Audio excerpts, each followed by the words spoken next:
John the Baptist. He's a really important figure in early Christianity. He's kind of a precursor to Jesus.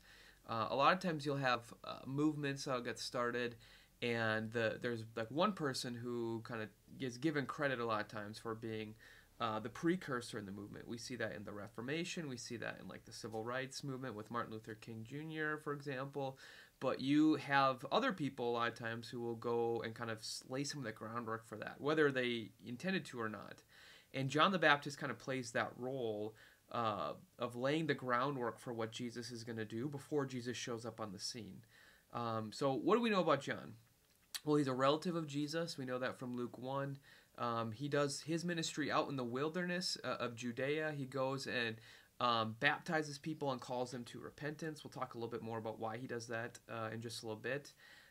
He does all this, he kind of moves around, it seems like, in the wilderness of Judea, but he largely moves up and down the Jordan River where he can do his baptizing. John is best categorized as a prophet in a couple of senses of that word. First of all, it's pretty clear John is trying to emulate or draw your attention to what he's doing by referring himself back to Old Testament prophets. There's a lot of similarities in how John is described to the prophet Elijah, who shows up in the Old. He's one of the most important prophets in the Old Testament. Elijah is. We see in 2 Kings 1 that Elijah, he's described as hairy and wearing a large leather belt, and the same description is given of John. And he hangs out in the wilderness and he likes to eat locusts and honey, apparently. Was his thing. John also bears similarities, though, to prophets as we understand prophets in just historically in the same time period in first century Israel. We know that there are other people that are running around calling themselves prophets in this time, doing different things, and a lot of them have some similarities with John, just in the stuff that they're doing, claiming to be prophets, going into the desert, promising their followers signs, referencing liberation or deliverance, specifically liberation from Rome, even though John is not necessarily talking about that. And so what happens in the book of John, the first time, the way that we're introduced to the character of John the Baptist is these representatives from the chief priests, and I talk about who those guys are in another video, so you can go back and watch that one if you haven't seen it yet to get a better understanding of who these guys are. They send some representatives from Jerusalem out into the wilderness to try to figure out what John's up to.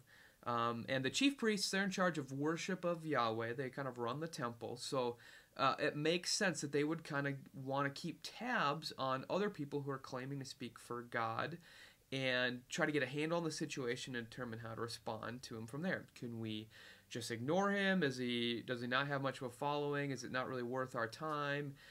Is he causing problems for us? Is he gaining influence and power? And do we need to maybe stop him from doing stuff because it's going to impact our ability to lead in the way that we want to? And this is actually what gets John the Baptist killed, is King Herod, who's the governor of the area under Rome, starts to fear John's influence, so he has him killed. He has him beheaded, actually. And we don't hear about that in the book of John, but in the other synoptic gospels we do learn about that. So anyway, these representatives from Jerusalem show up to ask John, what are you up to? You know, can you tell us like who it is, who you're trying to be? You know, we've seen lots of guys like you. Who are you saying you are? We're used to getting people who claim these kinds of things, and we just want you to kind of categorize your movement so we get a better sense for what to do with you. We're not actually that interested. We're not looking to get baptized ourselves or repent. Why would we? We're doing fine. But we're gonna run back and tell our superiors about what you're doing, and maybe if you would be of use to us, we'll come back and we'll see if we can use you in some way or shut you down. That's kind of what they're there to do. And so what they do is they kind of run through the gamut of things that John could be. They ask him, well, John up front says, I'm not the Messiah, okay? So don't worry, I'm not claiming to be the Messiah. And so they go, well, are you the prophet? Are you Elijah? Sorry. And that's a reference back to Malachi 4:5 about Elijah's going to come before God when God appears again. He says, no, I'm not Elijah. They say, are you the prophet? And that's probably a reference to Deuteronomy 18:15, talking about a prophet who's going to be greater than Moses who's going to come.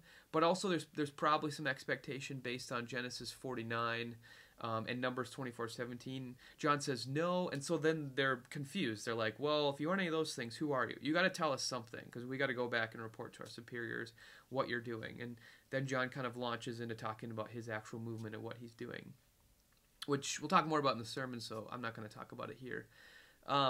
Josephus is a really important character. You may have heard his name before. He's a historian, a Jewish historian who's writing around in the late first century and kind of explaining to Rome a bunch of the history of the region. And we actually get a mention of John the Baptist inside of Josephus's writings. He basically tells John's story in the same way that the Synoptic Gospels do, but even talking about him getting killed by Herod and kind of talking a little about his movement and how baptism was a big part of it. So it's pretty cool. Sometimes you'll hear people talk about the Gospels and what's happening in the Bible as if it's all kind of made up. We can't really trust its reliability, but we have good history outside of the Bible too that attests to the historical veracity of the Scriptures, and this is a really good example of that. We know John the Baptist was a real person running around doing exactly what the Bible tells us he's doing.